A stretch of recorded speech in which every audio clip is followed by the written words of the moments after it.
Këto pamje vijnë nga kamera e televizionit Apollon në aksin kryesor rrugor që të çon drejt bashkisë Divjak.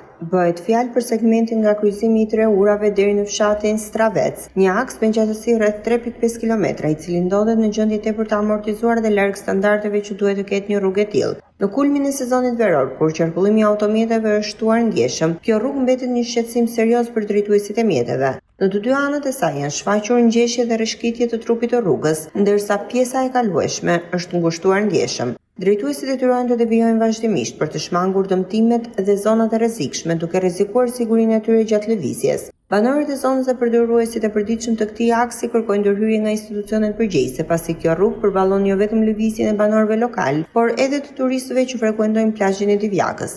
Gjendja e amortizuar e rrugës krijon një imazh negativ për turizmin shqiptar dhe për një zonë me potencial të madh turistik si Divjaka. Gropat e shumta, të cilat gjatë rreshjeve mbushen me ujë dhe bëhen të padukshme, përbëjnë rrezik të shtuar për automjetet, ndërsa shpejtësia e lëvizjes në këtë segment mbetet një tjetër faktor shqetësues. Drejtuesit e mjeteve kërkojnë që ky aks rrugor të rikonstruktohet sa më shpejt, duke e përshtatur me standardet e nevojshme për një destinacion turistik elitar si Divjaka.